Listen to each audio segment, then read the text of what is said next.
Aldiel Shala. Anubalore Delana. Keep your eyes on the horizon. Gather at the inn. It's safe there. Our hospitality is yours. All guests are welcome here.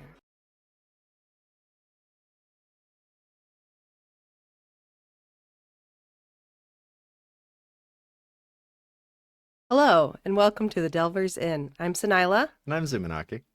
and tonight we have returned after skipping a week due to illness. I know last episode we talked a little bit about the sickness descending upon our household, but then last week it really took us out. Everybody got it. Everybody got it and got it bad. So we took a week off because we couldn't really talk anyway, so there would be nothing to be heard. But last week was week 1 of season 1 for Delves, but also for, all of the things in World of Warcraft. So now we are on week 2, but today we're going to go a little bit over the start of the new season, and some other lore things that have popped up since the season started. Zumo, do you want to give us a little rundown of what we can expect from the new season as far as delves and gearing goes? Sure. So with season 1 opening last week, we were able to do tier 8 through 11 delves. I know I wasn't doing 11s, feeling terrible, just kind of doing the bare minimum, coasting through at 8 to get that nice heroic piece out of my map and out of my vault on Tuesday. You didn't even want to go up to tier 9 with me. I didn't. It was bad, dude. We have not had a good time, but got all 8 slots unlocked in the vault. Got some nice heroic pants. I got shoulders. Congrats. I was upset from my map loot because I was given an offhand. I remember once upon a time really liking one hands and offhands on my warlock. Remember back in Burning Crusade, there was this awesome like purple, dark pink nightmare like dragon sword that you could get from Manitombs maybe. And I loved that thing. And at some point I latched onto the two-hander and never kind of went back. So yeah, I wasn't super pleased with my offhand, but at least Astalor came through with a nice one-handed champion weapon to go with my heroic offhand. So that was very congenes of him. Good old Astalor. He's definitely not shady at all.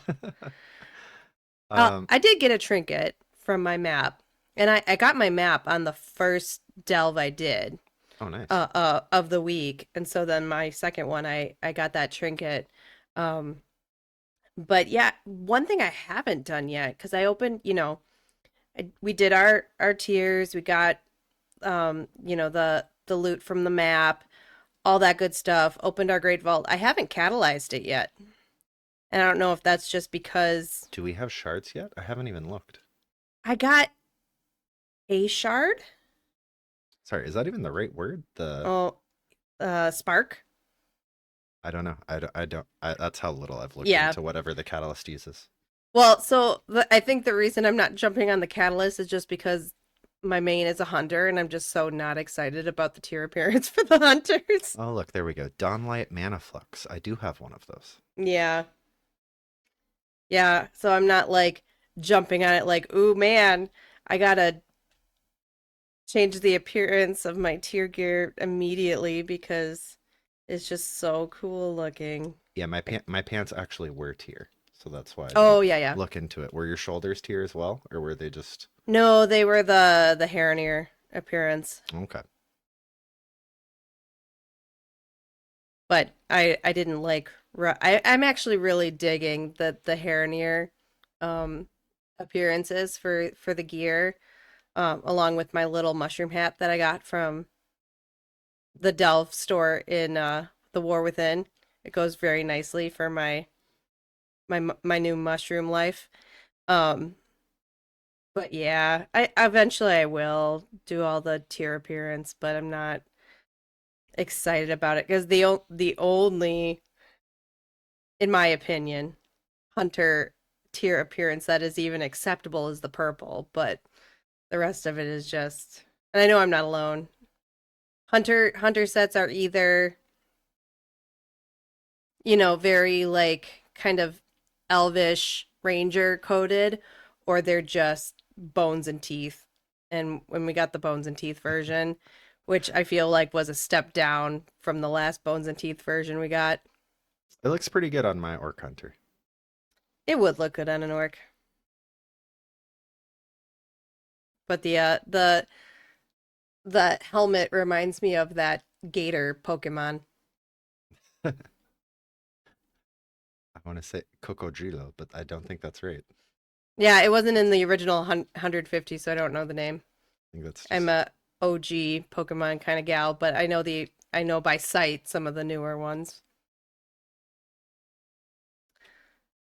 So that's very exciting. The Bountifuls are now up, right, with the advent of the new season. Yeah, cash in your bountiful keys for some champion gear every time. Nice way to level up quickly. It seems like getting the keys are a lot less painful than they were in the last expansion. Previously, I know I'd talked about kind of falling off after a few weeks or even straight from the get-go once we got into seasons 2 and 3, was not being too concerned about trying to put those shards together, because ultimately we're looking for hero track gear, and the best those coffer keys can give you is champion. But yeah, I feel like I got all 600 of my key shards just within like half an hour last Tuesday. I didn't even get through my whole circle of like activities I wanted to do, and I was already at max. Yeah, and they do helpfully coalesce into actual keys just by stepping into the delve. You don't have to physically put them together or amalgamize them or whatever it is that is supposed to be imitated by clicking a button. Yeah, I feel like I remember seeing from the beta that originally you'd have to go to the Delver's Hall in order to put those together. Oh, glad. Yeah, I'm glad that they moved back away from that. I think one of the rewards along your journey was a toy that would let you put them together anywhere. But yeah, I'm glad they walked that back and they just instantly assemble whenever you go into a delve. And correct me if I'm wrong, but the pieces are currency, right? So they're not taking up space in your bags? Right. Yep, they go straight into your currency tab. And if you just mouse over it, it tells you very easily like how many you have, what your weekly maximum is. And then, as before, the Bountiful Delves will show up on the map. If you zoom out to see all the zones of the new expansion, it'll show you where the Bountiful Delves are on the zoomed out map, as well as being indicated by the slightly more glowy version of the delve icon on the zoomed in map. And then additionally, if you stop at the Delver's headquarters, Valeera has a little book that lists out the Bountiful Delves for the day and helpfully removes the ones you've already done. So if you stop by and check in with Valeera, you can see which Bountiful Delves you have yet to do that day. Oh, neat. I knew that the book showed you which ones were up for the day. I didn't realize that it was a dynamic list. Yes, because pretty neat when I touch. did one and came back, I only had 3 delves listed instead of the 4. Cool. I think I'll just keep looking at the map. Mm-hmm. But that is a neat touch. I was also nicely surprised when we went to the Delver's Hall that the vendors that were there had, some free samples waiting for us. Yes, that's true. I feel like I remember in Seasons of the War Within, at the beginning of the season, getting like a free toy or cosmetic appearance. And I remember being disappointed when I didn't get that same thing on all of my alts that I tried running through there. But it was nice to get the free keys as well off of the other vendor. Just here's a straight 200 shards that instantly coalesce into 2 extra keys that weren't counted against your weekly limit there to get started off with a nice, array of champion gear on offer. Don't forget your little memory crystals that you can drop around the delve. So remember when we talked about like the gravestones being there and that being kind of like Dark Souls-ish, I and still haven't gone downstairs in the Delver's Hall to look at the gravestones that you can purchase. yes. But in addition to the gravestones, you can place these little memory crystals. And we had talked about, oh, like, wouldn't it be cool if you could write messages to people? Well, you can't write messages a la Dark Souls and Elder Scrolls or whatever it's called. Elden Ring. There That's you the go. one. That's the one. Clearly, I'm not a Dark Souls player. But you can purchase these little memory crystals, which you can leave in strategic areas, and they're from different characters, so they'll have a voice clip from a previous character, and some of them are kind of like you could be leaving hints. Like I know there's one that says "too easy," so I don't really know. Like it'll be interesting to see in what way these can be utilized. Right now, I just grabbed the Sylvanas one, and I've just been putting Sylvanas crystals everywhere because why not? But yeah, it's interesting to see if that can really be utilized in the same way that like multiplayer messages have in other games. Yeah, you're talking about like in Dark Souls where people would leave messages showing you where like secret doors would be that you can attack to get to open, or Yeah, and I don't really know the full functionality of the memory crystals because I'm just, What are they- faffing around with them, but what are they sold for? Like what's the currency you're using to purchase them? don't know. Is it Marl? I don't think so. I don't remember it being something that I'm like, ooh, I need to say. I think it might just be gold. I think you can buy them for gold. Oh, that's nice. Because otherwise I'd be like, ooh, I have to save these for my housing decor. Yeah, I was kind of surprised that you bought a bunch of Sylvanas ones if they were for Marl or something. Even though No, they I did wouldn't have reduce done that. they did reduce the costs for the cosmetics. They did, yes. And the That's good. Because you need a lot of marl to decorate this inn and keep it running, right? yeah, 'cause- I'm glad that's not on my plate. Well, you could always donate to the cause. I don't think I can donate Marl. No, but you can donate gold that I can use to buy mats to like make things. But we have I've been decorating the inn. It's not quite open for overnight visitors yet, but our main tavern area and Delver's bar is nicely decorated, and I was very inspired. You can probably tell I was heavily inspired by the Arcana Tavern. But I have a little like raised up book nook that we have a ladder to now. And that's where we're sitting today. And I that was a little bit from the Arcana, but yeah, it's our own. It's got little like nods to different delves in it. But all of that requires a great deal of decor purchases. I'm just saying. You'll get there. I enjoy it though. It's fun. And yeah, I'm loving how much great stuff is dropping from quests and delves. Like I'm actually kind of a little bit frustrated with myself that I bought so much decor so early on because I've been getting some really good stuff from the delves. And I'm like, oh man, I shouldn't have bought that because I just got another one from the delve. It is. I wasn't expecting how excited I'd be whenever I did like a quest and saw a decor reward going into this, because back in the War Within they introduced housing kind of at the tail end, and so there were some things that you could get from like achievements or quest lines from previous expansions, but there wasn't like a ton of it that you could go back and kind of grind up.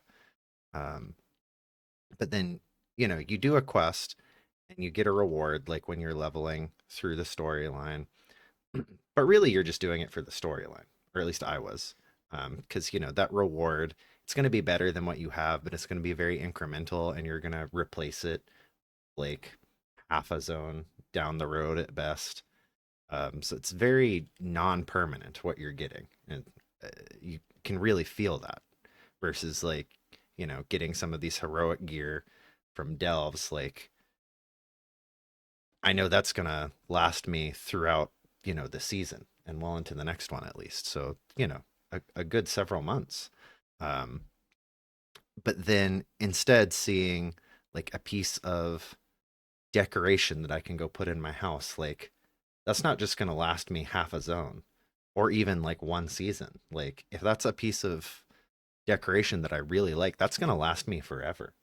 Did you get the pie from the new quest line?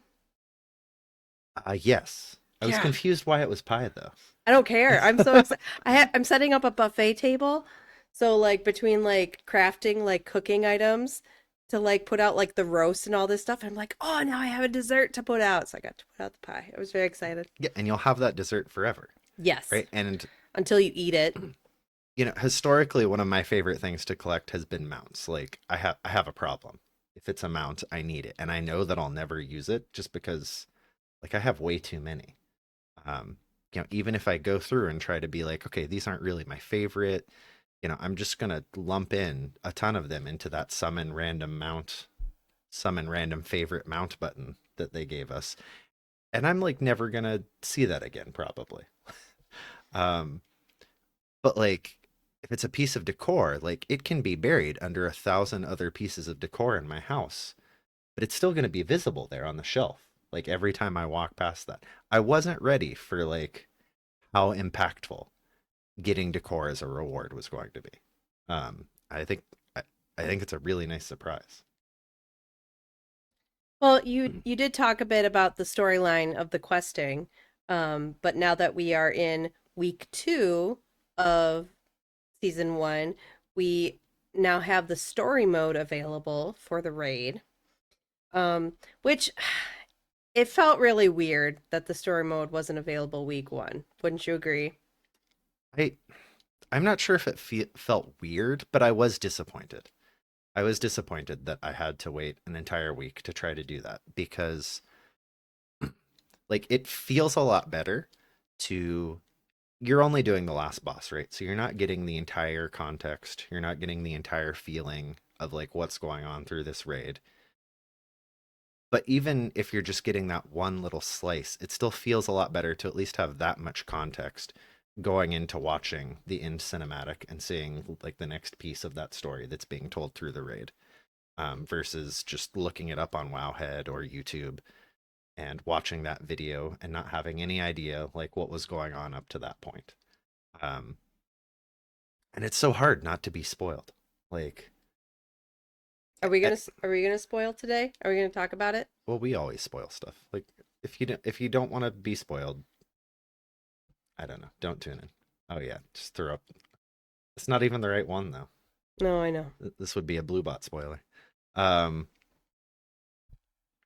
so yeah, I was disappointed to see that we would have to wait an entire week after the raid was out and these cutscenes would be up live on the internet. Um, it wasn't that hard not to be spoiled. I think I only came across maybe 2 like suggested videos in my YouTube feed. Like the algorithm was helping me out a little bit, giving me lots of suggestions for math videos to watch instead of World of Warcraft videos to watch. So that was helpful. Thanks, YouTube. Um, but still, it was kind of a pain and disappointing to know that like I'd need to kind of guard myself and bury my head a little bit in the sand to not be spoiled for that week. And Yeah, I almost got more Project Hail Mary spoilers than I did World of Warcraft. I don't really understand what the point is. Like when I saw that it wouldn't be coming out until week 2, I was like, okay, I guess that makes sense. You know, we're gonna get a ruined heroic crest out of this. That's gonna be some nice free crafted gear. They don't want to hand that out to people that like aren't doing the raids or aren't doing the raids, period. Um, they don't just want to hand that out to everybody. Like let the raiders get their like power bump that they've earned a week ahead of everybody else. Um, but then we didn't even get that. Like the reward was the cloak from the transmog set, the void themed like transmog set that everybody gets. Um, at not even a good item level. So Mhm. like the reward wasn't powerful. It wasn't good. Um, I still don't understand like what the point of delaying that a week was.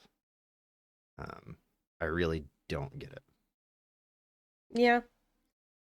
But when it was revealed to us through the proper channels and not on YouTube, how about that Illyria raid boss?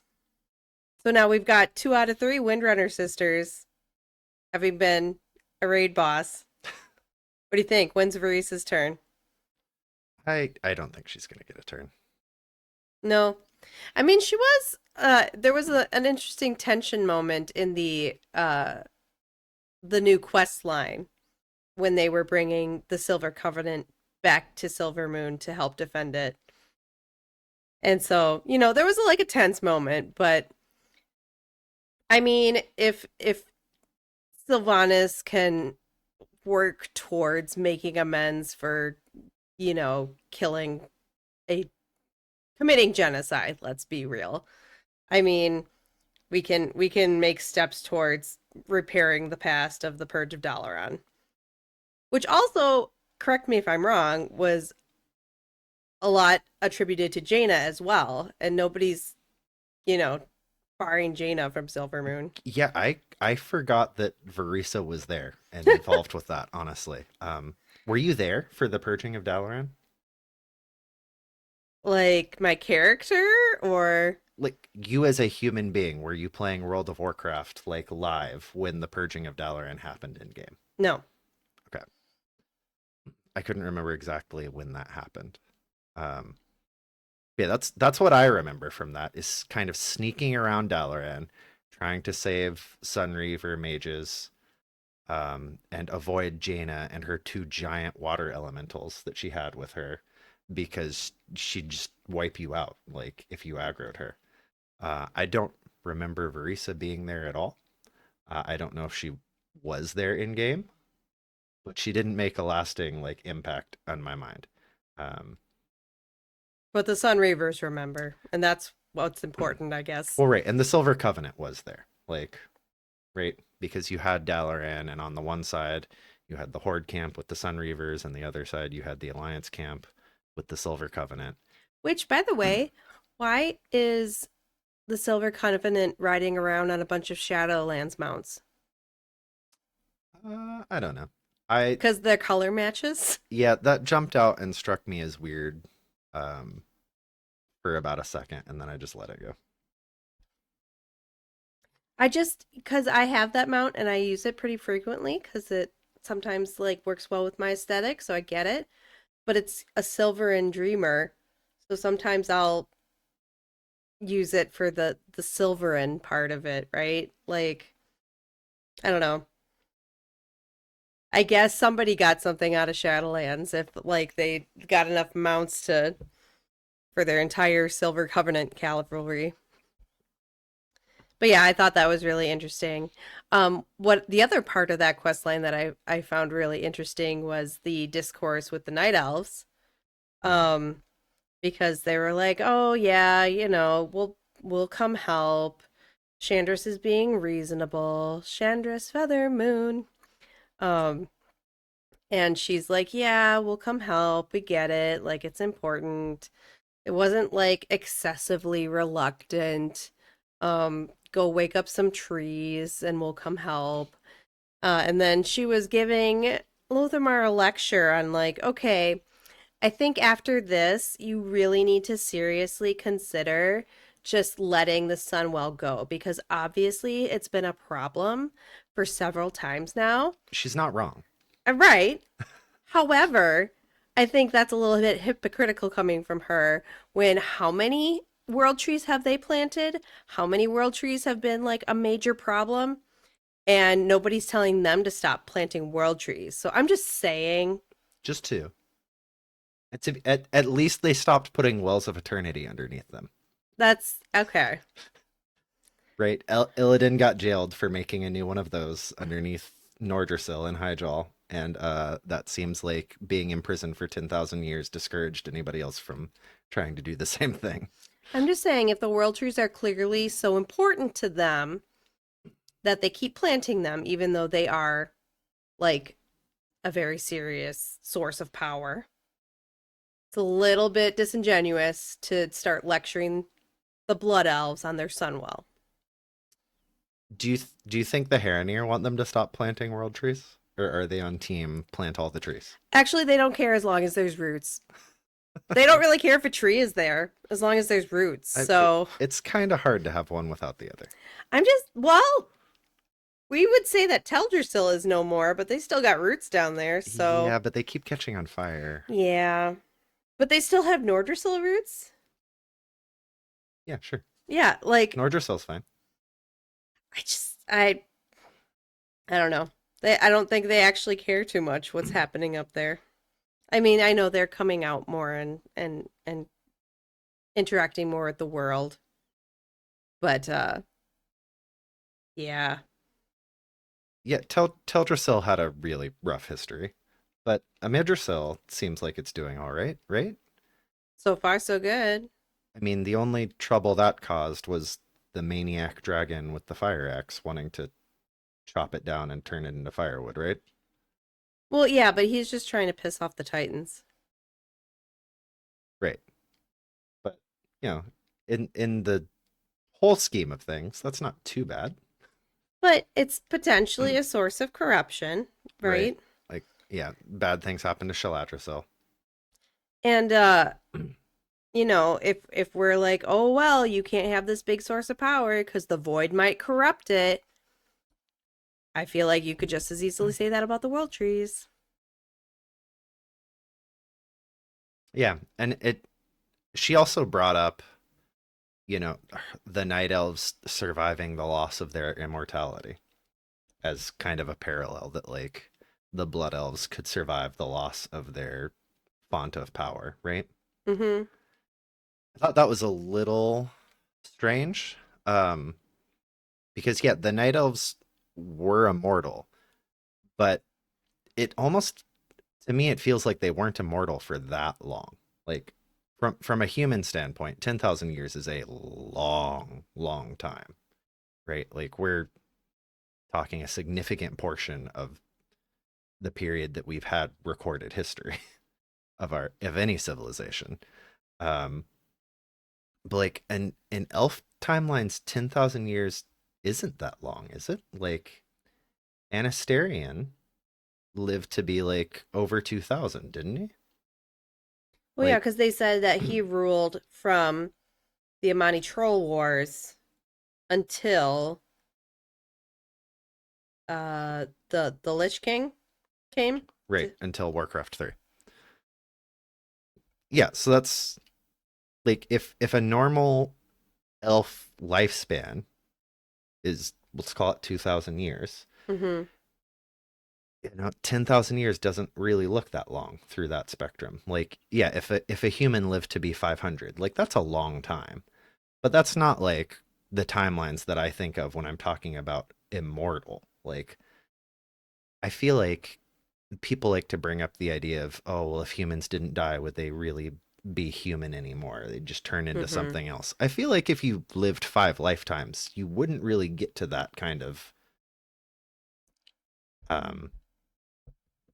that kind of issue yet. Like, I still feel like just living 5 lifetimes, you wouldn't shrug off your humanity and become something else by that point. I mean, you could go the Malfurion method and just sleep through a lot of it. He did. Well, that's the weird thing too. Like Tyrande, Malfurion, even Chandris, like they have both been alive longer than the elves have been immortal. Right? Which, like, if a race was given immortality at some point, like, yeah, you'd have members that have been alive longer than that race has had immortality. But again, I feel like that just points to the fact that they weren't really immortal for that long. Like, if your life spans 2,000 years, middle age is like 1,000, so that's like 10 generations. Mm-hmm. I mean, again, like from a human point of view, 10 generations is a long time. But And I totally get like wanting that for your children. Like if you were given this gift of immortality and you're like, oh great, my kids are never gonna die. Like that sounds awesome. And then that's taken away, and so now you feel like something's taken away from future generations. but I could see that. Like that's why we, try to be environmentally responsible, right? Because we're not gonna live on, but we want the planet to live on for our kids, right? So like I get that in like the wanting to keep the immortality, but yeah, it does seem weird that they were so stuck on it when it didn't seem like it made that much of an impact to their society. yeah, and that all of them like existed before elves being immortal was a thing. Like all of them can remember a time when the elves were still mortal. And like compared to humans, elves live very long lives anyway. But yeah, I don't know. That seemed like a weird comparison. Being like, well, we lost our immortality, so we were fine. Your people will be fine too. It's like you weren't really immortal for that long. So, that was like the new quest line. I did note in the achievement that um it looks like the next quest line we're gonna get is called the Dark Way, which is the name of the new delve that we're getting. I think it's the new achievement is the Dark Well, I think. Oh, okay. Um I think it's interesting that if you like look at your map and bring up the quests to list the campaign chapters, like it's blank. Mm-hmm. But yeah, then if you go trolling through the achievements that have to do with completing that quest line, it lists out that the name of that quest chapter is the Dark Well. I do like the Dark Way though. I think that's 10 out of 10. Like Pun Town.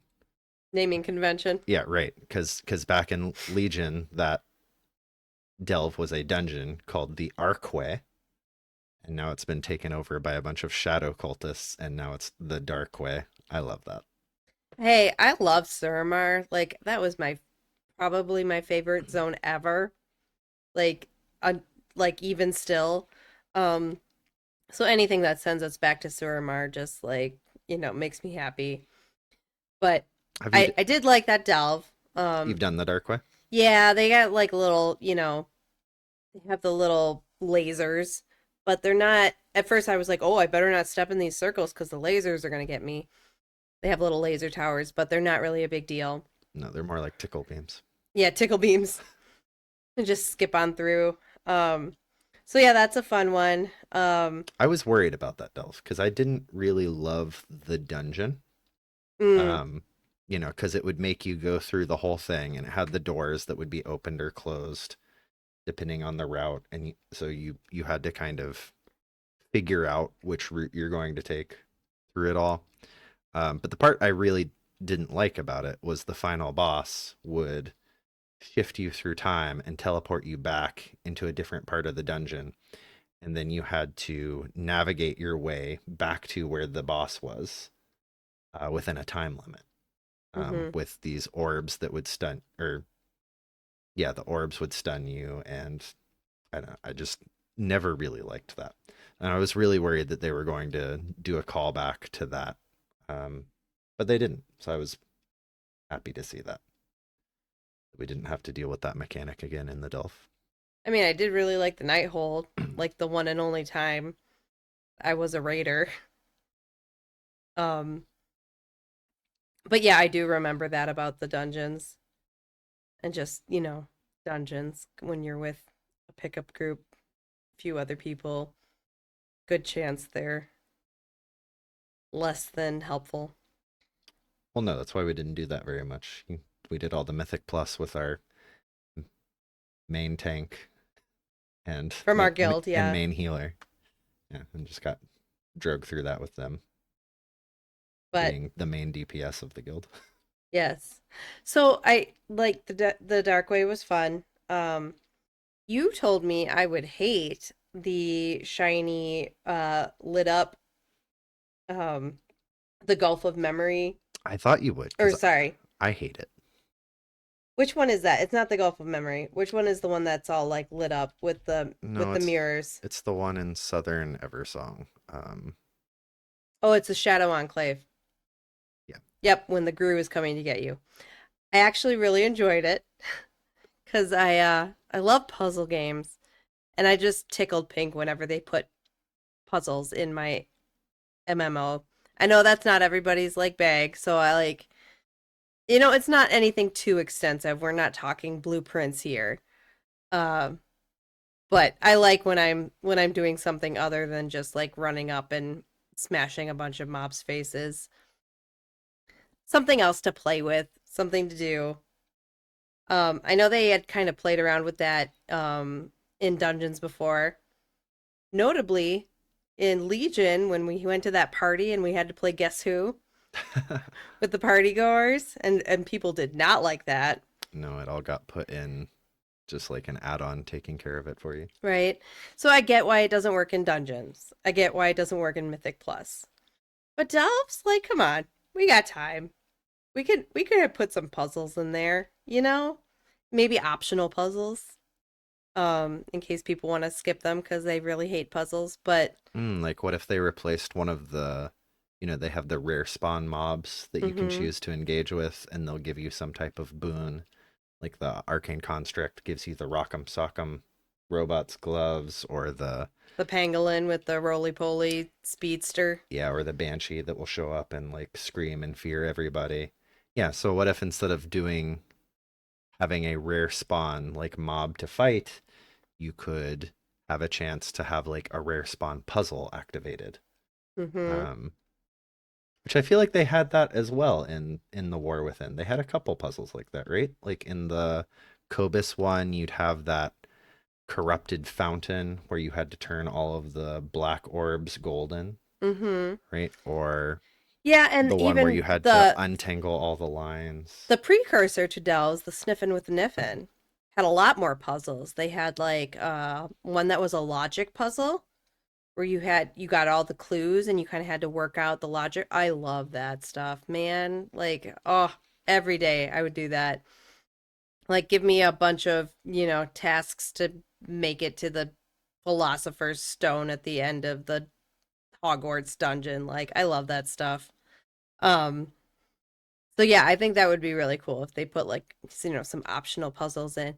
And it's like, I think we did talk about this, but in the Amani quest line at the very beginning when you're trying to make it through the tomb and they just had like a short little puzzle to find the pieces to put in the urns to move on, to break the curse, to move on into the tomb.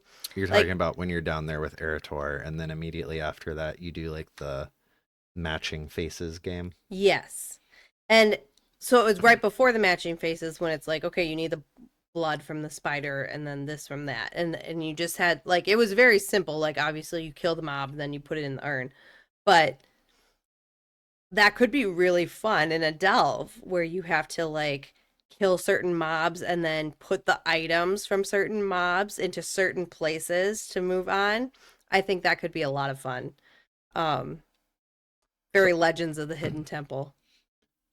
So you're asking for maybe more of an involved puzzle, like, if you want to consider the light mirrors in that delve like a puzzle that spans kind of the entire delve, right? Yes, and that's why I enjoyed it so much. So what if instead of like giving you a boon like the rare spawn mobs or the treasure chests that had the smaller self-contained puzzles in them, you know how in season 3 they introduced the portals that would like take you to almost an alternate win condition right? Hmm. It would teleport you into the ethereal transit station, and you'd either fight like that big robot boss that shot out a bunch of arcane orbs, or you'd fight like the previous Delve season bosses back to back, right? What is it, the Goblin King guy and the who was the season 1 Delve boss? Zekvir. Yeah, the big Um, bug. yep. You'd fight those back to back, or you'd just fight like a ton of ethereals or whatever, right? It introduced this completely alternate side path, alternate win condition for the Delve. What if they put in something like that where, okay, here's the main objective of the Delve, and you can just go through and like do that like normal, but here's an alternate win condition for the Delve that, might be a little bit more involved, might ask you to solve, like you're talking about, some puzzles or riddles or challenges. But then if you're good at it and you figure it out quickly, like Oh, it we're good at puzzles. performs like, more of a shortcut like we'd get from that void portal. Oh, I love escape rooms. If it like put you in an escape room and you had to like do all the little things to get out, that would be so much fun. I'm sorry. I just think that would be great. Right. But then it would be optional. So the people that don't want that can still do their delves like normal. I mean, even people who don't want to could probably look it up on Wowhead. Like, I want to go this way, but I want it to be easy, so I just look up the answers on Wowhead and like cruise through. Or, Versus like those of us who are like, spoilers, want to solve the puzzle. yeah, could be neat. Yeah, nobody listens to us anyway, I'd, though, but I'd be down to try it, as long as they didn't have a bunch of terrible light glare around the entire circumference of my screen. I looked. There's no way to turn that off. oh man. There used to be an option underneath graphics. They took that out. After they took it out, there used to be console commands that you could use to still turn it off. I couldn't find any console commands that still worked. Like, I spent a long time trying to figure out how to just turn off that outer screen Sounds like somebody glow. needs to make an add-on. I I just can't believe that you can't turn it off. Like, I don't need my entire screen to glow yellow around the edges to let me know that I'm standing in something bad. Yeah, I don't mind around the edges. I don't even mind if it's on the floor. What I mind is when Bran like set off a big light bomb and I couldn't actually see the fight. Like I couldn't see the mobs I was trying to target and I couldn't see what was happening. Right, and that didn't bother me at all. Oh, So I don't need to see to play my character. I just push buttons.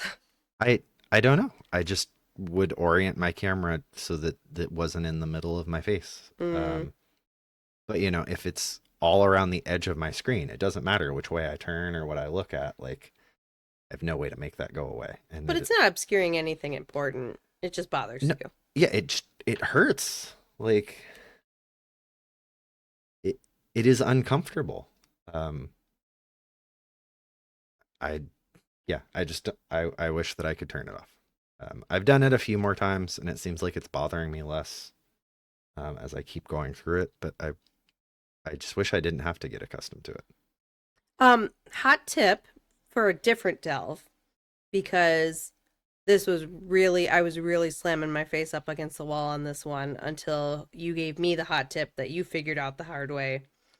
The Gulf of Memory delve, when you got your little flower T-Rexes throwing off spores and you got to take them down to complete the delve, just throw their spores back at them. Just throw them back and then it's not a problem. Right, you do it once and it breaks their little shield that makes them take half damage. But then after that, if you just keep chucking the spores back at them, just right click on those spores as soon as they come down, they do a lot of damage. Mm-hmm. Like, if you just ignore the mob and click all the spores, like, you'll kill them really fast. Yeah, so there's your hot delve tip for the week. So what else is going on? So we had the newer quest line that was kind of rallying the elves to the cause. But before that, we had kind of a Turallion Illyria interlude kind of storyline leading up to the raid, Mm-hmm. right? And you had an opinion about the state of Turalyon and Illyria's relationship. You wanna go into that a little bit? I was confused, right? So I know you didn't read the Blood Ties book. Um but at the very end of that novel, after the big bad is defeated and Eretor and Turalyon and Illyria are all kind of talking about the aftermath and how they have to figure this out if they can be a family and live together and like whatever. Like Turalyon still wants to try. He still wants to be with her. He still wants them to get married. Because the big bad interrupted their wedding, which was super rude. And almost a trope at this point. Like, it happened to Thrall and Agra. It happened to Lorthamar and Thalyssra. Shrek Okay. and Fiona. Yeah, and that Space Ranger lady from Wreck-It Ralph. Yeah. But I was specifically talking about in World of Warcraft. We have an example of like 3 different couples who tried to have a wedding and like it got interrupted by big bads. Like it's a trope just within the game, I feel like. Mm-hmm. Let alone anything outside of it. So Turalyon still wanted to try, and Illyria was basically just like, no, we can't coexist. Like we tried to overcome like these powers that we've adopted and taken inside of ourselves, and light and void just cannot live together. And so she like tells him no and walks off, and then Eretor like makes a plea to her, to stay and try to make it work and be a family. And it's like she couldn't tell him no. So instead she just disappeared. And I was like, oh my gosh. Like, your kid is begging you to stay and like not abandon them again when you abandoned them as a baby and then like didn't come back until they're a grown man, half man, Adult. a grown-up adult. And they're begging you not to like abandon them again.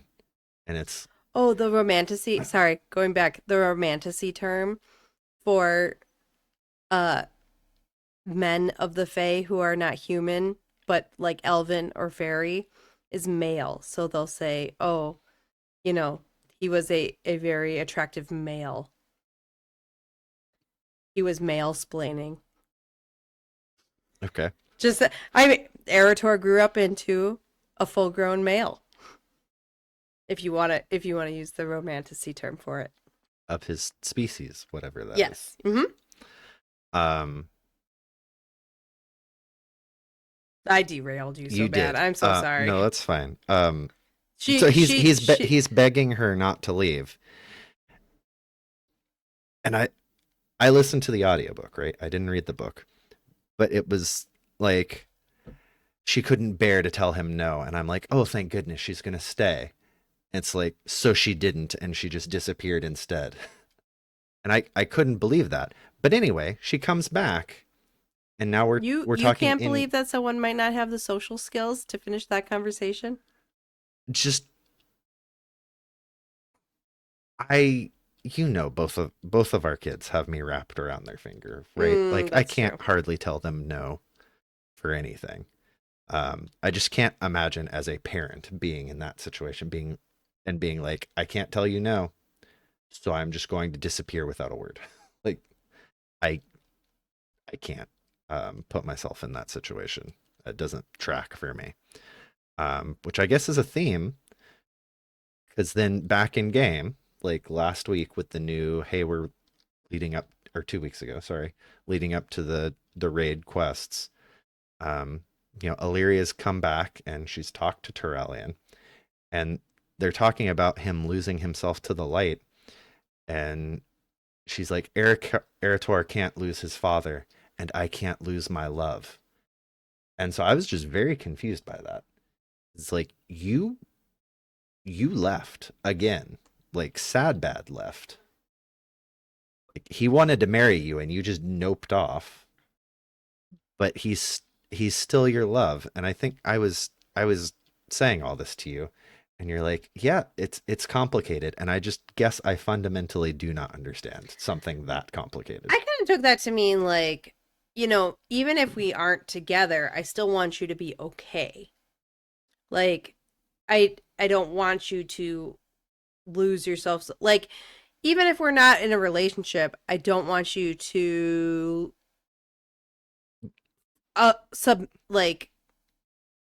fall to your addiction Right, but she's and not. be unhealthy. Yeah, she's not saying I don't want you as a decent human being who I like respect and have some history together. She called she said I can't lose my love. Right. Like that's possessive, right? Yeah, but Like I also felt like between the two of them there was such like a,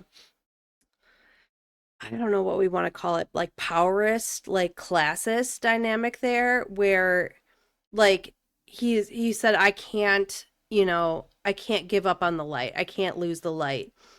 And I think there's definitely an element there of morality there because he feels like, well, if he submits fully to the light and gives himself to the light, even if the light drives him to do maybe not moral things, he believes that the light itself is moral versus when she utilizes the void is morally bad. So therefore, like her use of that power is morally wrong when really I think what we've been learning this expansion and what they're trying to drive home is the power is neutral. Like it can be used for good or for ill, but with his whole, like with him being grounded in this belief that the light is good no matter what, makes him susceptible to kind of being overtaken by it. And he can't turn his back on it. He can't limit himself with it because he can't shake that belief that it is inherently good. And I think that's a, very interesting. And so she's saying like, I need you to not to kind of wake up to this and realize that it's just a power and he can't because he has already assigned that moral value to it.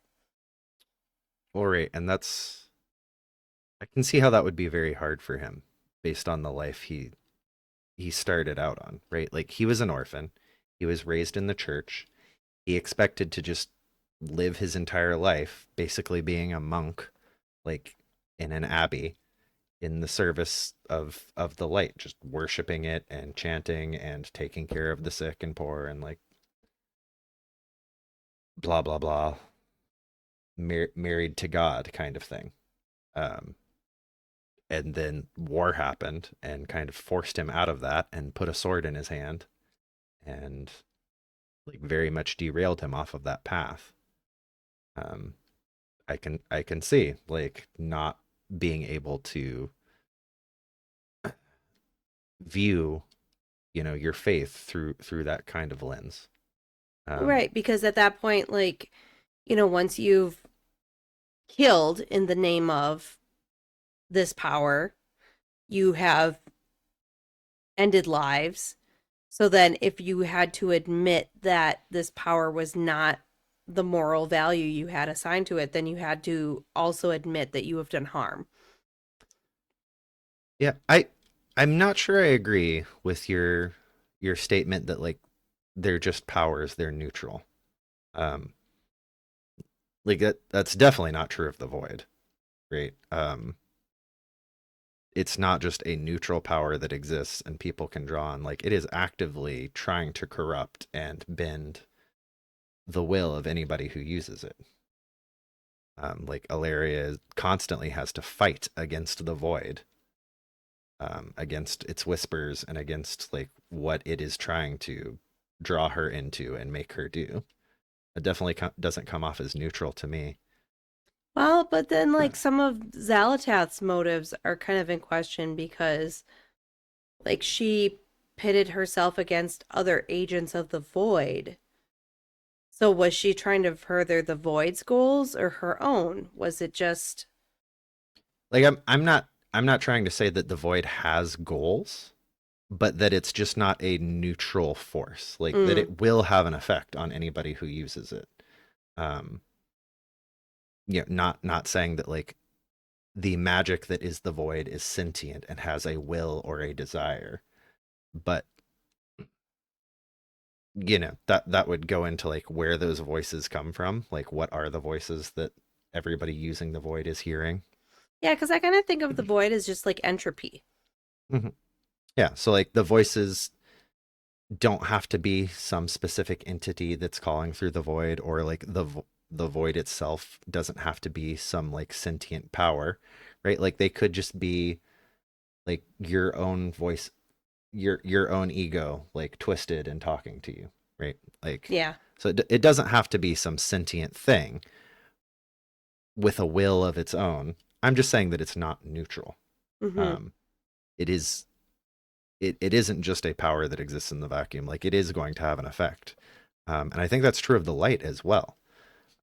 Whether it's moral or not, I think it's also not fair to describe it as neutral. I think it has an effect on people.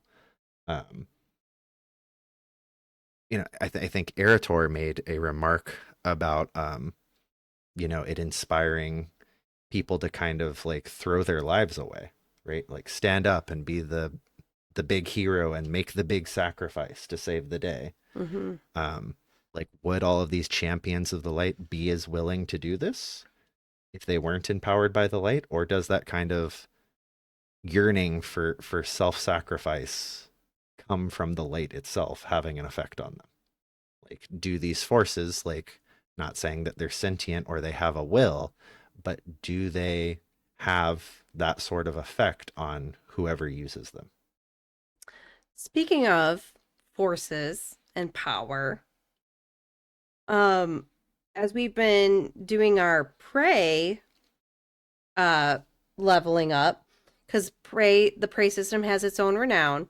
Can't hit nightmare until you hit the appropriate renown level, which unless you leveled up really quickly and reached max level very quickly in the first week, I actually wasn't able to hit the full renown level, so I haven't done all the quests yet associated with prey. But have you gotten to the nightmare level yet? Yep. I think I was a week behind as far as you could be, if you maxed it out every week, including with early access. But I was able to unlock Nightmare Prey this week, So, with the associated quest lines, or last week, sorry.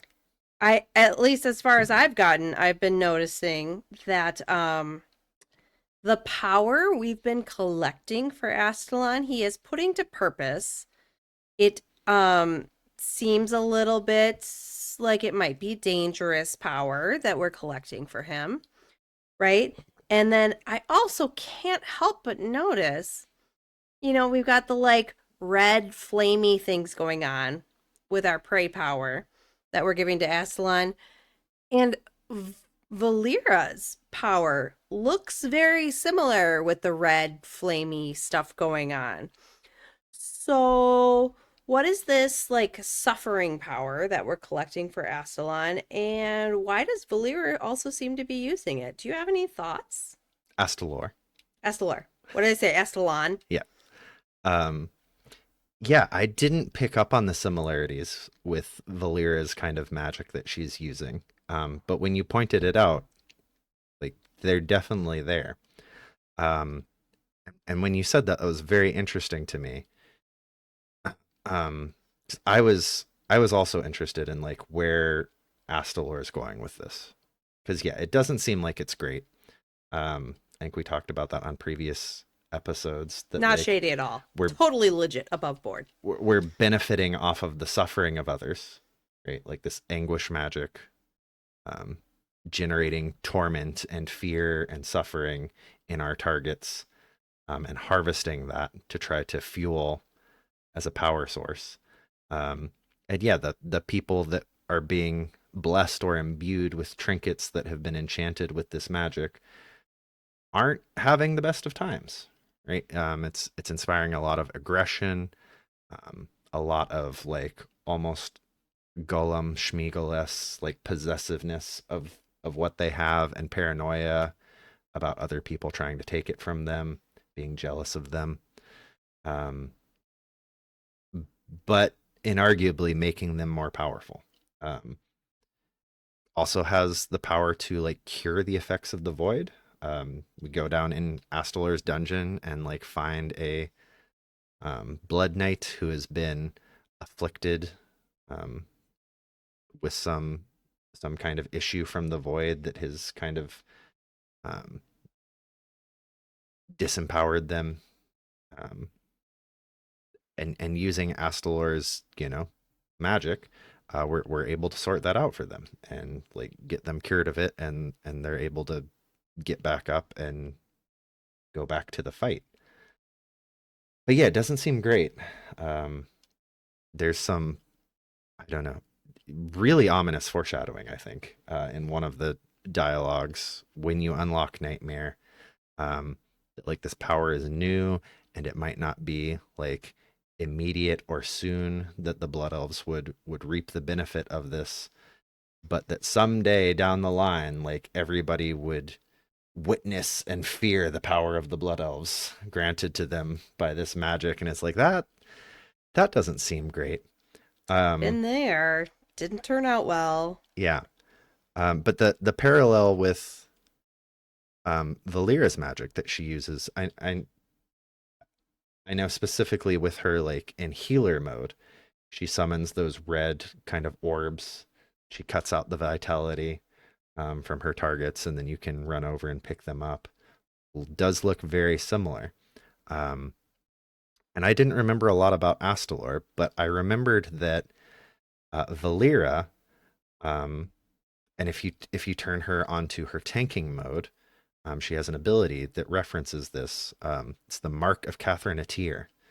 And when she was quite young in her story, she's very involved with Medan. Yep. So that, The lore is solid. take the canon status of her entire story with a large grain of salt, because it seems like he doesn't exist anymore. Oh, lore is solid. Medan's canon. But as part of that, she was kind of cursed by a warlock with this Mark of Catherine Atir, who was a very powerful dreadlord. And it led to her being possessed by him. And eventually she was kind of like cleansed of that. But it has scarred her and marked her with this demonic dreadlord magic that she can still kind of call upon a little bit. So then The Dreadlord Nathrazim, who were actually in service to the Shadowlands, Big Bad. right, Daddy Zoval. D in Oh, yeah, Daddy D, but like indirectly Zoval, right? right, because he was allied with Zoval. Yep. Mm-hmm.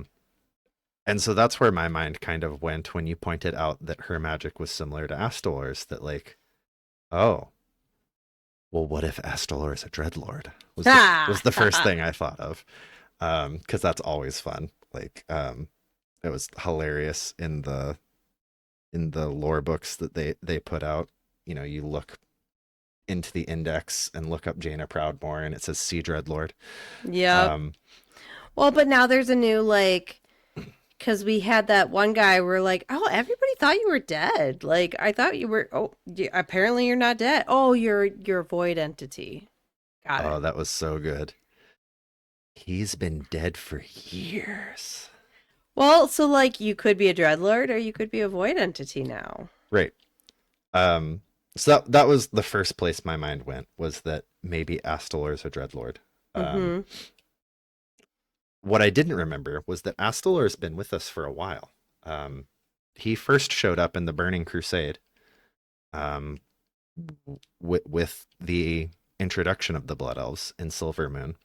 And at that time, the Blood Elves had captured a Nehru and had it kind of chained in one of their basements, and were siphoning its magic to create the first generation of Blood Knights. who didn't just call upon the light and were rewarded with their unwavering faith and determination to naturally use that power. They sucked it out of a Nehru, and were gifted it. And so Astalor was there as one of the Blood Elf mages, working on that project and enabling it. Mm-hmm. He showed back up again in Warlords of Draenor, alongside Liadrin in their camp, like on the edges of gosh, what was that city called? Shatrath? No. City. The one that was destroyed and was in the middle of the wastelands in Outland, Auchindoun. Auchindoun. Yeah, her little camp down outside of Auchindoun. And he was empowering and maintaining the golems that the Blood Elves had brought with them, that were empowered with blood magic. Mm. So he has some ties to blood magic, which doesn't really have a strong definition in WoW, but in other settings is always viewed with like kind of a sketchy, not great connotation. But then he also goes back to, draining the Nehru and empowering everything like that. And he has some ties to Kael'thas. Mm-hmm. So, my brain initially went to Dreadlords. I didn't love that. But I looked to see if anybody else had theories. And besides him being a Dreadlord, it seemed like the other really popular theory was that, that is Dreadlord magic. That Valyria is using Dreadlord magic, like that's known, because of her ties to Catherine Atyr. But then Astalor, this suffering magic, is also the Dreadlord magic, and like it does look very reminiscent of Revendreth. Mm-hmm. Like, I mean, everybody loved. People say what you want about Shadowlands, but everybody loved the Bitey Boys. I was 100% purple before that expansion, and now I love myself a good red transmog set. It was just so good being part of Revendreth, having those red spells, having the red transmog, like getting Sinrunner Blanchy, the spectral red horse, as my mount all throughout it. It was a good look. But so then why would Astalor be using Revendreth magic? It definitely looks like it, like even those like red shards that he carries around and has us pick up. It does reek of like Revendreth, but what's the tie between him and Revendreth? Well, he had some pretty strong ties with Kael'thas. Mm-hmm. And where did Kael'thas end up? True. Oh, you think he's been like talking to him? I don't know if that's what is actually happening, but I do like the idea a lot. I kind of, not knowing what Blizzard actually has in mind, mm-hmm. I kind of hope that is what they have in mind. Because Kael'thas, like, what was his big sin? Why did he end up in Revendreth? Why does anybody end up in Revendreth? Like, pride. Mm-hmm. Right? He wanted to pretend that he lied to himself and he lied to everybody else that everything he did was for his people. Like all of the sacrifices that he made, all of this power that he was just forced to take up was to help his people. And through questing, with him in Revendreth, like he does eventually admit that that's all a lie. He's kind of forced to. The confessor tells him that it's a lie, and doesn't accept that, BS that he's trying to sell, that he did it all for his people. No, he did it for himself. He did it for a lust for power. So then I think that would be pretty great and pretty poetic Mm-hmm. if Kael'thas is actually trying, he's in conversations with Astalor. That is where Astalor is getting all of this information and knowledge from. And instead of it being shouted from the rooftops, all hail Prince Kael'thas, our savior, it's just nobody knows. I mean, that would tie in really well with like a lot of the other themes of this expansion, where we're bringing all the different races of elves together. We're resolving some of these old conflicts, and especially with this expansion being based in Silvermoon, for them to be some kind of redemption of Kael'thas in addition to some of these other factions, I think would be really, really excellent, and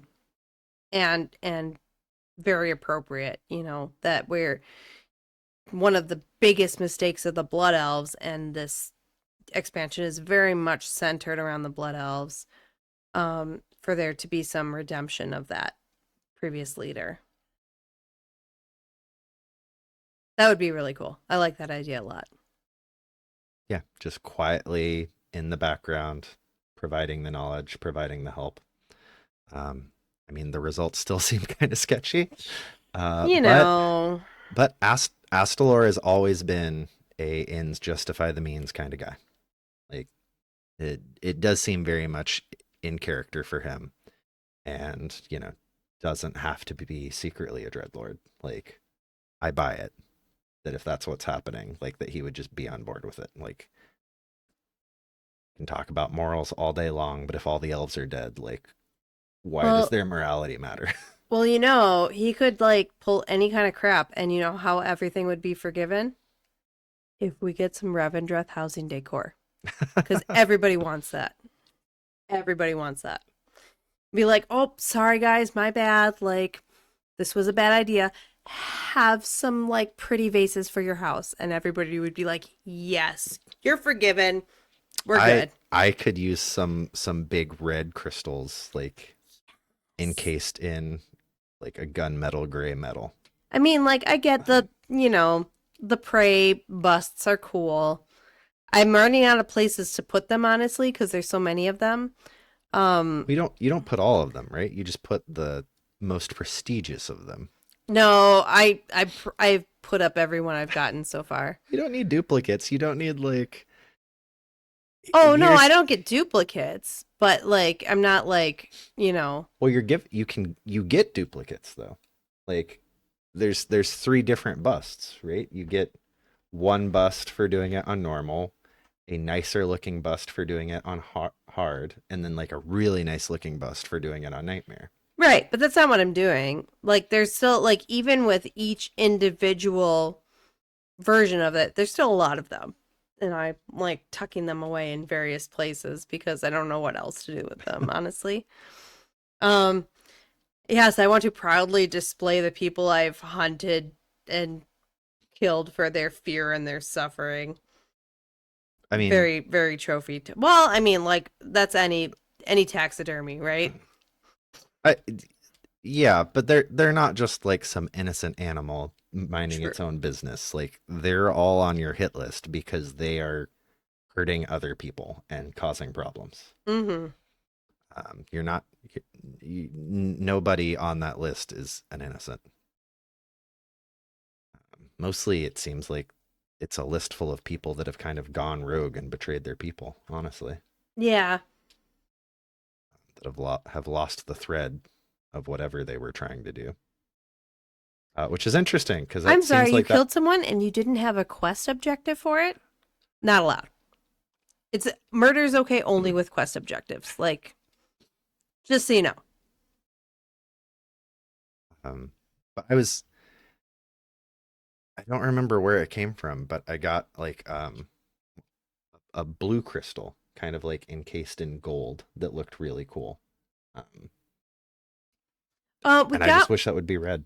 We got one recently from the quest objective, but also there's one from the Dragon Isles expansion that you get from the No, this was a quest in Midnight from like. Oh yeah. Recent... So from the most recent quest line, yeah, you get the crystals that we're imbuing from the dark way or something like that. Yeah, I think one of those with like red and black metal would look. Mm-hmm. No, really cool. we do need more Revendreth coded aesthetic because everybody loves that. It really does seem like he's using Revendreth, or even like It makes sense jailer-esque too, right? stuff, Because like- that was the whole Revendreth shtick, right? Was like suffering, to atone. Right, and the crafting material that we can only get from prey is like tormentum. Mm-hmm. That's It does. It does seem. I mean, I don't know that Blizzard would like. That's the only thing that I think would be an argument against it. Like, does Blizzard really want to bring more attention to the expansion they'd rather forget about? Maybe. Just because Revendreth was so cool that maybe it can overcome all the bad feelings towards Shadowlands. But yeah, in general, it does seem like Blizzard tries to distance themselves from that. But maybe they go back to the cool part. I mean, they're using those Shadowland mounts for the Silver Covenant, so obviously they're not completely above callbacks. the metal is called tormented tantalum. Today I learned tantalum is a real thing. Yeah, It sounds sounds dirty made- though, doesn't it? Yeah, it sounds made up, but it's just an element. Yeah, Uh, not an element, but it is like no, it is an element. It's an element on the periodic table. Like, what? Yeah. No. Yeah. Oh my gosh. 73 protons. Well, obviously I didn't memorize the periodic table. Well, I didn't either, but if marl is a thing, I just thought that maybe Marl. tantalum is a real thing. Yeah. And it is, turns out apparently. it is. Yeah, so it's tormented metal, which sure sounds like some of the stuff that we came across in the Jailer's Tower. Like, had whole levels dedicated to making that. Mm-hmm. Tormenting spirits and imbuing the spirits into his little jailer metal to make things out of. Fun. Well, we're going back to Suramar. I guess we could go back to Shadowlands. That could be a fun little jaunt. Wouldn't it be cool though if like you could draw on some of the powers from the Shadowlands to help save the current world? Like before the story was kind of centered in the Shadowlands, but we haven't completely severed any of those ties. You know, couldn't they still be present, like somehow involved in current events? It seems like it would be super effective. Do you remember that comic of the three sisters? And Sylvanas showed up and the whispers in Illyria's head just went completely ape. Oh, yeah. Well, obviously she's totally coming back. Like, Eretor keeps being like, I wish Aunt Sylvanas was here. And I'm like, oh, buddy. Obviously. Right, but the void Obviously she's going to come. the void went panic mode when like confronted with death magic, an avatar of death magic, right? Yeah. Because by that point Sylvanas had allied with the jailer, Yeah. was being beefed up and empowered by his death magic. Got cool wispy purple chains. Like, that stuff's cool. Yeah, so I think that's a fair point, that like that's might be risky to draw back on the Shadowlands and remind everybody that that was that'd be like drawing on Warlords of Draenor and reminding everybody that that was a thing. But like in lore, I feel like it would be quite justified to be like, hey, we're fighting the void, like, and we're not having a great time. Let's use the magic that it's really scared of against it. Yeah, Sweet, let's sweet get some redemption. Revendreth stuff going on. Let's get some domination magic up in here. Let's bring Sylvanas back from the Maw to...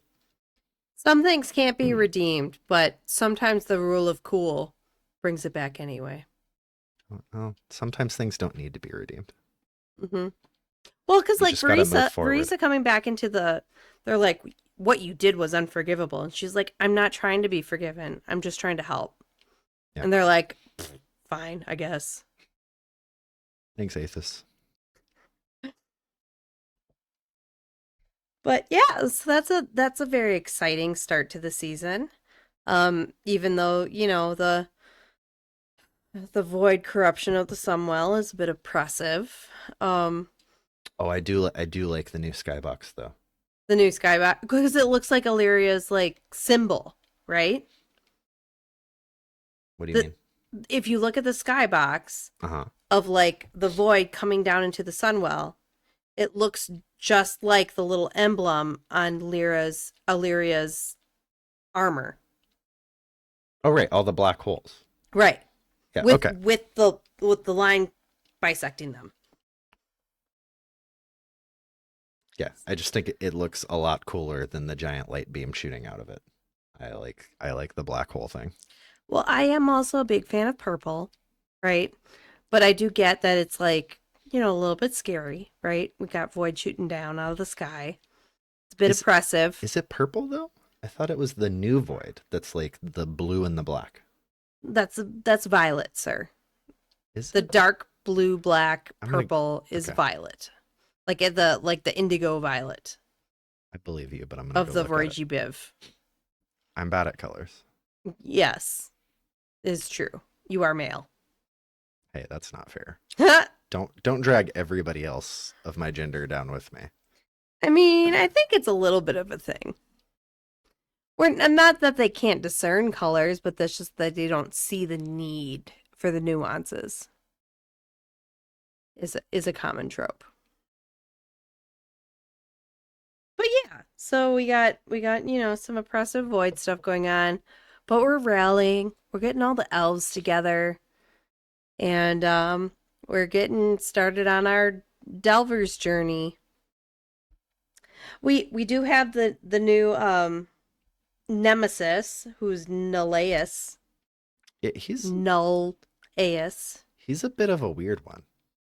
Yeah. Because he just shows up and then summons something for us to fight and just kind of stands there. And then when we beat it, he's gone. Yeah, he's really into those little like Demodog void puppies. Sorry, I'm rewatching all of Stranger Things with my daughter because she wanted to get into Stranger Things. So now we've got Demogorgons on the brain. But yeah, like those little like void puppies. Mm-hmm. A lot of the Nemesis camps are just void puppies, and that's what Right. Nulaeus summons. It's either the so- void puppies or the giant, like, devastator things, or what's the third one? There are three, aren't there?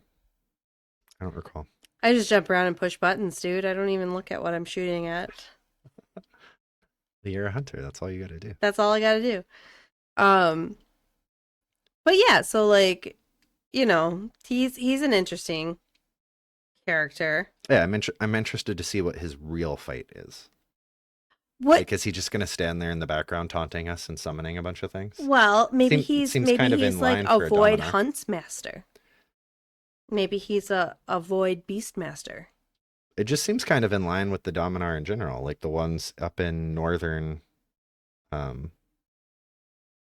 Voidstorm. Seemed like they were doing kind of the same thing. They just have all these minions that go out and fight for them, and they just stand back and watch unless they absolutely have to fight. Right. But yeah, so I know we like kind of went over our usual time today, but with us being out last week, I felt like that was appropriate. Is there anything else that you want to highlight for week 2 or the start of the season before we wrap up for the night? Let's see. Delves have been capped at Journey rank 4 Mm-hmm. until next week. That means you can't really have been getting a lot of the mythic crests, right? Because those only unlock at 4. Yep. So at 2, you get the gilded stashes at the end of rank 11 or tier 11 delves. At 4, those gilded stashes will actually start dropping the myth crests. So right now you can only get the Hero Dawn crests. If you are at 4, you can get the myth crests. Okay, But that's kind of where we're stuck at the moment. got it. With next week, that should open up. And then we'll see if that gets artificially capped at a higher level for a few weeks again. Oh, the other thing we had been talking about, hypothetically getting these boons and whatever from the rares or whatever, But the bags that you can like pick up from the dungeon, which drop marl, or if you are in a group with others and it's not you're not the group leader, it can drop a companion experience. But we have recently discovered that those bags also drop boons. So you can collect some boons as you're going through the delve just by picking up those bags. Yeah, they're pretty nice. They stack. You can end up getting quite a big buff to your stats. Not quite like Torghast level of like buffing up, but like pretty nice, yeah. Right, and then from the heavy trunks at the end of the delve, you can also get a blessing, which is like a really powerful boon, but will last through the next delve you complete. Oh, nice. Yep. Right. Like I think I got a 10% damage buff until then I completed my next delve. And it lasts 24 hours played. So not 24 hours like real life time, but 24 hours played time in game, which should be more than enough to get around to your next delve. Hopefully. I mean, sometimes life gets in the way, but I feel like if life is getting in the way, then you're not ticking down that in-game timer. mm-hmm. You'd have to be like in-game doing something that's not delves for 24 hours. Well, sometimes I gotta spend a lot of time arranging my household goods, okay? Okay. Like, you don't get it because you don't do your own interior decorating. You have someone to do it for you. I did my exterior decorator. Like, you did, but then that's where you stopped. So for those of us that, don't have a married companion to just go arrange our household for us, like a Regency era bride. I feel sorry for them. Alternatively, get good. Sometimes that takes a lot of time, just arranging things very precisely, especially if you're doing like the crazy stuff, like people that are creating their own art on the canvases, and I can't even like conceptualize that. But I have noticed that all the best builds are very cluttered. They require a lot of items and a lot of like very careful placement. So, if that's what you aspire to, it can be quite a time sink, an enjoyable time sink. But so I think that wraps us up for this week. Hopefully we will remain healthy and we'll be able to join you all again next week. So from us at the Delvers Inn, I'm Sanila. And I'm Zumanaki. And we hope to see you again here soon. Check in again soon. Thank you for your visit. Until next time. Sunwell's glory shine on May you. the eternal sun guide you. Come again soon. May the depths bring ye wealth. Next one is on me. Don't do anything I wouldn't do. Rest well. Rest well. Stay warm. Travel in starlight, friend. Safe travels. Travel safe. Safe travels. Farewell. Farewell. Farewell. Farewell.